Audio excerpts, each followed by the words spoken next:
So today is the 1-year anniversary of the release of the Coros Pace Pro. As I was an existing user of the Coros Pace 2, I immediately ordered the Pace Pro upon its release. So I have had my Coros Pace Pro for a year now, and in this video I'm going to give you my honest, unbiased, unsponsored review of my experience of using that watch for my running over the past 12 months. I have got 5 huge positives to report, but also 4 negatives which I think Coros could do with reflecting on and improving upon. So yes, it's that time of year in the UK and I guess around the world as well, where we're starting to think about Christmas and the buying of gifts for other people, and these days the buying of gifts for oneself. So you might start to think about, do I need to update my sports watch? I've used Garmin for a long time. What about this Coros I keep seeing people using? What about this Coros I keep hearing about? Is it something I should think about switching to from Garmin? So I hope this video will be of interest in helping you decide whether you want to make the switch from Garmin to Coros. So the first big advantage the Coros Pace Pro has over its rivals is its price, or as they say these days, price point. It retails at £349, which compared to a Garmin, which has similar features in terms of running functionality, is about £150 to £200 cheaper. Now, if you think that represents good value, you would be true. If you then think, I might wait for a big sale to be on and maybe try and get it for £50 cheaper, you'll be disappointed. As far as I can see, £349 has been the rock solid price ever since it's released. Which actually tells you that, unlike maybe Garmin, there's no wriggle room in that price. There's no artificial inflation where they can afford to lose a few pounds by offering special offers and discounts. £349 is what it is, and for me over the past year that has represented exceptional value for a high quality sports watch. So one of the reasons it is so competitively priced leads me on to the second thing I like about the Coros Pace Pro, and that is that it does not have any unnecessary extras. So similar watch that Dawn has, I think she has the Garmin 965, has on it a contactless payment feature, and you can get access to music through Spotify on it. Now, I'm a traditionalist. I want my sports watch to do sports things like track my calories, track my pace, heart rate, all those other metrics. And for me, the Coros Pace Pro strips out all those extras, so what I call lifestyle extras that, Garmin users might like, and fair play. But for me, I want a sports watch, as I said, to do sports things, not pay for a Mars bar or a night out or curate my Bob Dylan playlist. So yeah, the second thing I like about the Coros Pace Pro is that it is entirely focused on the core job of tracking and supporting your running or other sports that you may choose to do. The third reason I really like the Coros Pace Pro is that its GPS signal is absolutely spot on. Now, I run in the same places or similar places time after time after time, and I know when I used to be a Garmin user where there would be terrible lapses in signal. You get all sorts of weird and wonderful readings at certain points around the area I live. With the Coros, I've never had that problem. It's accurate. You don't get a 5-minute miling followed by a 10-minute miling if you go through a particularly thick wooded area. The GPS, it comes on really quickly, it stays logged on, and any race courses I've done, any running courses, it's absolutely precise with its measurements, because it's not doing these extra things like wondering when it's going to next have to, pay for a ticket somewhere or bus fare. It's focused on the running. So the third reason I like the Coros Pace Pro is that its GPS is absolutely spot on. So what sports watch do you have? Tell me about its pros, tell me about its cons, and tell me if you had your chance to buy it again, would you? Because at the end of this video I'll give you my verdict on the Coros Pace Pro and whether I think it was worth what I paid for it, and if I made the right decision all the way back in the autumn of 2024. So the fourth thing I really like about my Coros Pace Pro is something called the Coros Training Hub. Now, I mainly look at all my data via an app on the phone, but if I log onto my laptop and log into my Coros account, there is an inordinate amount of training information that I could dive into.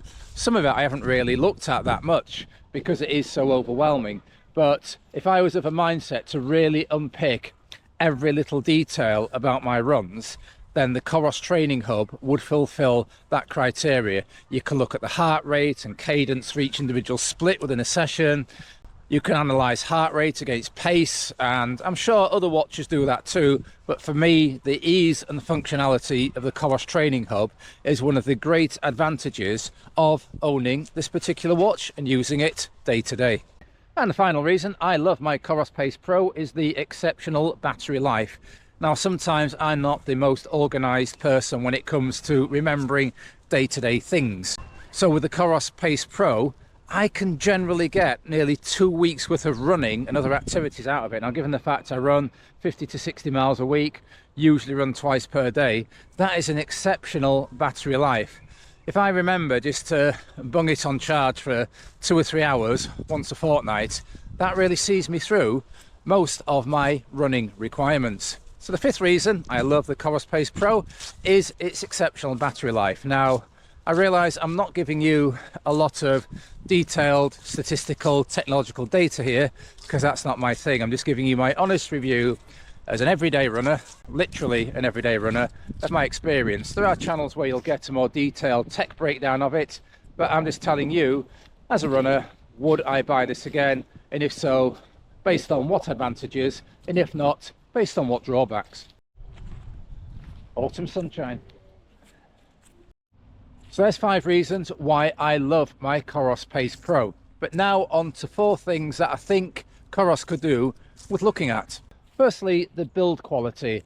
After about 6 or 7 months of wearing it every day for running twice a day and wearing it through the night, the strap began to rot away. It gradually came away from the casing and I had to order a new strap. You know, in terms of the great problems the world currently faces, me having to reorder a Coros wrist strap isn't great on the scale of things, is it? But it was an annoyance that I didn't have use of the watch for a day whilst I was waiting for the strap to come. So maybe they could think about improving the quality of the strap and the hole within the casing. The second issue I have with the Coros Pace Pro is my race prediction.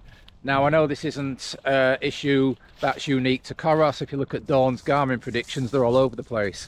Yeah, so if you look at the race predictions for me, it says 5k 1906. That's broadly okay, but it's actually been stuck precisely on 1906 since last March.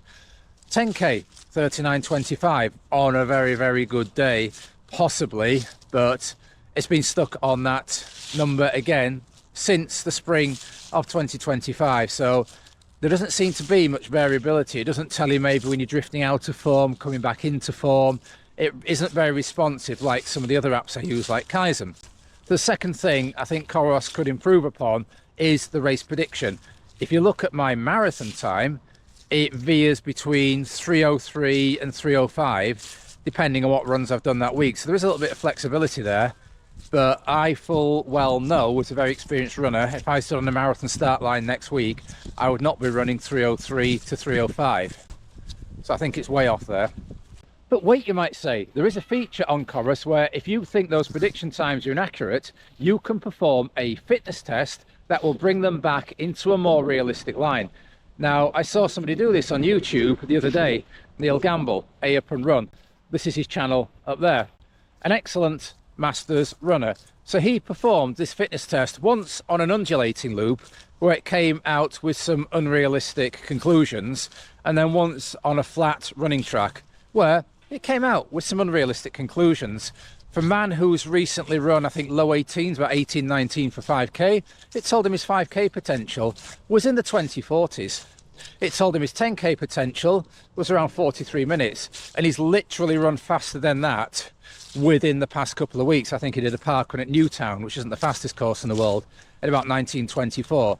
Yet, since doing that fitness test, his Coros is telling him he's in 2040 shape. So they really need to take a long, hard look at that. I mean, if you're going to have it, make sure it works. Otherwise, don't have it and have other ways of people maybe assessing what shape they're in. In fact, when you look at all these different metrics, I've got to say that Strava is probably the most realistic range, certainly for my running, and I think Dawn would agree too. Garmin is way off. Coros, as I've said, has its glitches. So yeah, that's another thing that is a drawback of the Coros Pace Pro. Then the final thing that's particularly Dawn and myself think of as keen competitive masters runners and the whole Coros brand is that they seem to want to be associated with younger runners, which is great. They want to be associated with faster runners. Of course they do. But there are very few people you see being associated publicly with Coros that are masters runners and competitive masters runners. Now, I know plenty of competitive masters runners. Just mentioned Neil Gamble there. Plenty of people I know locally, and plenty of you who follow the channel who comment and follow us on places like Strava who use Coros watches. So they obviously are attractive to masters runners, but it just seems that their social media presence, their public presence, seems geared more towards the younger end and the male end of running. So for example, if you take Dawn, there is no relatable figure for her using a Coros product as a very competitive senior masters runner. So another thing Coros might want to think about is their branding and their marketing and who they're trying to appeal to, because at the minute it seems to be they're appealing to a narrower section of the running community and maybe missing out on being identifiable and relatable to some of the older runners out there who are still very competitive. So given all that, am I pleased with my purchase of a year ago of the Coros Pace Pro? Well, as Ed Miliband once said, hell yeah, it's a fantastic watch. Given everything I've said about the positives, given everything I've said about the drawbacks, the positives far outweigh the drawbacks, and I'd rate it as a 9 out of 10. I really can't fault it, apart from those odd little glitches with the wrist strap and the social media presence as well, and that running fitness test and race predictors. So I hope you found that video interesting, and if you are thinking of switching from Garmin to Coros, it's given you food for thought. If you have enjoyed it, please give it a like, and if you'd like to see how I continue using the Coros Pace Pro over the coming months and years, then please subscribe to the channel. So until next time, keep on keeping on. Keep on keeping on.